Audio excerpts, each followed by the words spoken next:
Hilary Hudson, a master's candidate in the program of Library and Information Science, and her paper today is titled "From Nature to Nurture: How Farming and Landscaping Were Used to Better the Mental Health of the Patients at the South Carolina State Hospital." Hilary.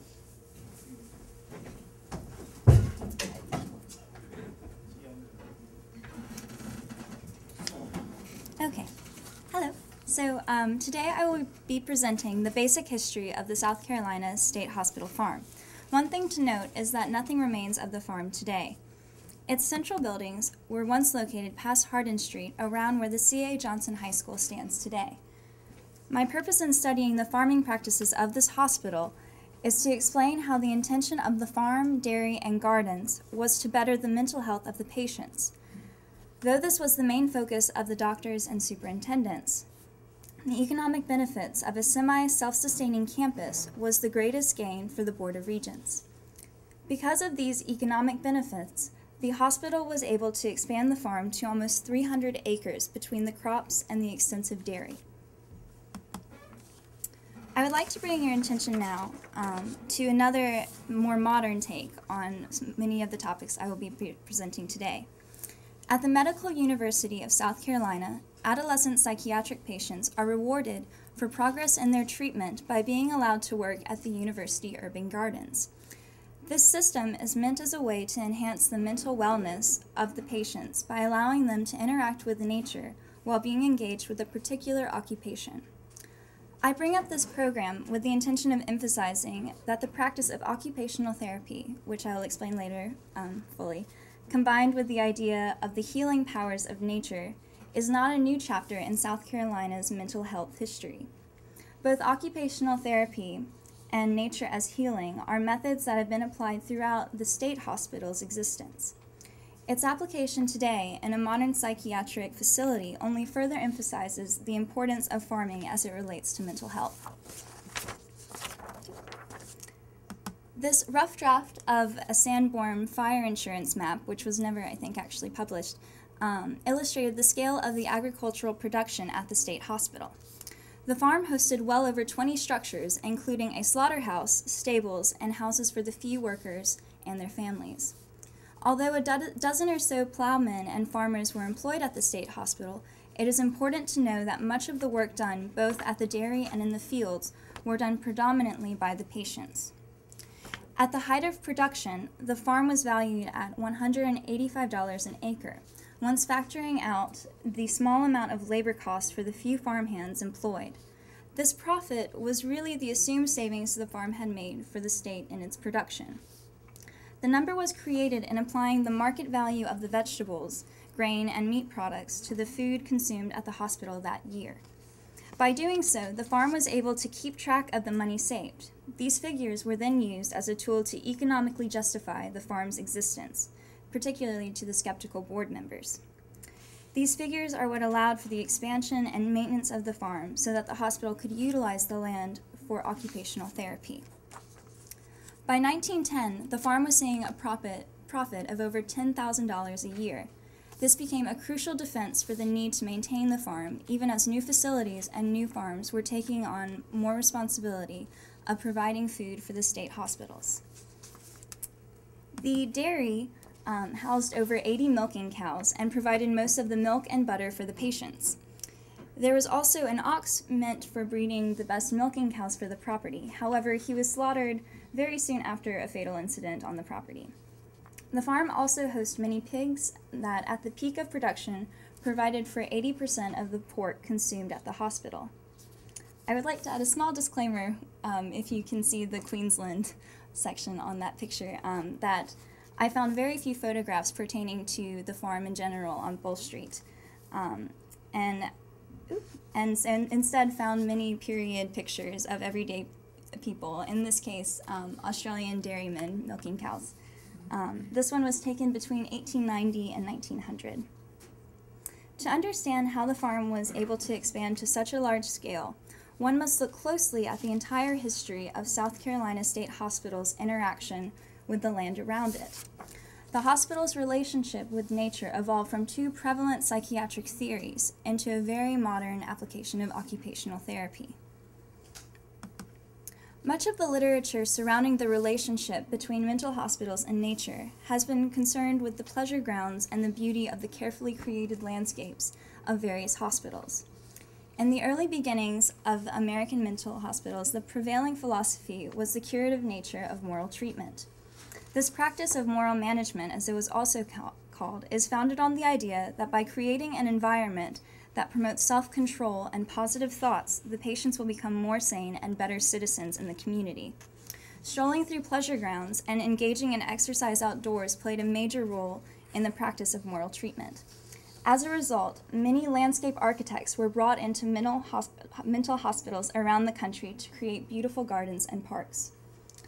Scholars like Carla Yanni, who Dr. Brandt mentioned earlier, who have extensively studied architectural history of mental hospitals, are more concerned with ways that landscape was created and altered to promote stability and nurture happiness for the patients.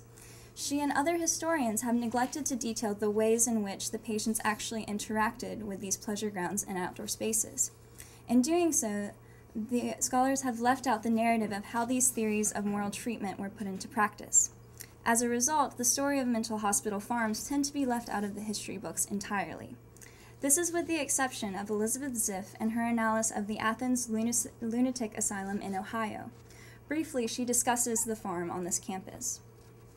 The landscaping of an asylum was a result not only of moral treatment, but also of the development of the Kirkbride plan in the mid-18th century.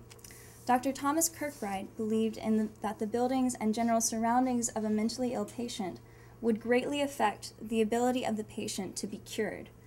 He believed in the healing and curative power of architecture, along with the existing ideas of moral treatment.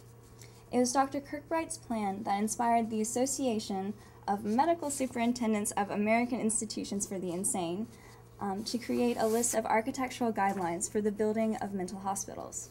From here on, that institution will be referred to the AMSAII, which might be just as difficult. In 1851, the AMSAII published a list of over 25 guidelines, 2 of which pertain directly to the development of gardens and eventually farms on mental hospitals. This list was republished the following year in the South Carolina State Hospital's annual report to the legislature. This emphasized to the government the importance of these advances in psychiatry concerning the architectural and landscaping needs for a modern facility. The first guideline listed in the report by the AMSAII states, "Every hospital for the insane should be in the country, not within less than 2 miles of a large town, and easily accessible in all seasons." The second recommendation made is that no hospital for the insane, however limited its capacity, should have less than 50 acres of land devoted to gardens and pleasure grounds for its patients. At least 100 acres should be possessed by every state hospital or other institution for 200 patients. At this time in the South Carolina hospital's history, there was very little land surrounding the facility at the Bull Street campus. In the 1840s, the superintendent was desperately attempting to convince the state to buy more land for this campus. He emphasized this need for more land to expand the gardens, pleasure grounds, and eventually the greenhouse. Later in the 1850s, the superintendent pressed upon the state again to expand the garden and potentially a farm. One important point to make is that although the hospital wished to expand the gardens, they did not wish to hire more working hands. The superintendent wished to leave the work for the patients. In reference to the gardener, the superintendent explains, "But if he could, by his own individual manual labor, do all that was required in the garden, I would not wish him to do so. My principal object in making up a garden was the employment it would furnish to the patients. It is their labor that I wish there, and it is to have them employed. Employment is all I want, and the time they may consume in doing it is of no moment." This quote from an annual report in the 1850s signifies how important the act of gardening was for the patients. The employment within the gardens, and eventually the farm, was of greater value than the pleasure received by simply being present in nature. The state hospital was advocating for occupational therapy before the psychiatric community fully understood its value.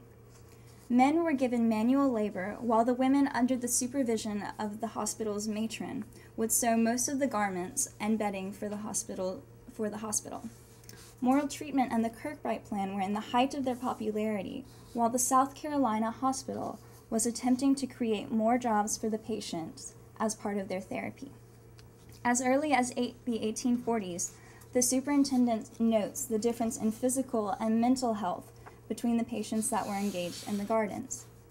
These premature values of occupational therapy manifest themselves as the working versions of moral treatment and the Kirkbride Plan.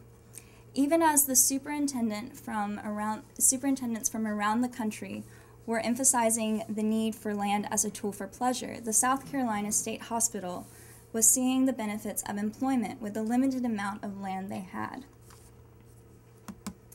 In 1855, there is the first mention of land acquisition to build the new asylum, what would later be named the Babcock Building. It was suggested that the land left after construction could be used as pastures so that the hospital could feed the growing population of patients. As the population of the asylum grew, the expense of feeding the patients was becoming too great for the asylum to rely on the productions of surrounding farms and dairies.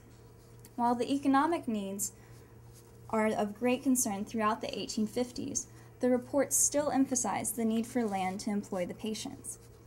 It was not until the mid-1870s, though, that the hospital became more vocal and aggressive in pressing the legislature to expand the hospital's grounds.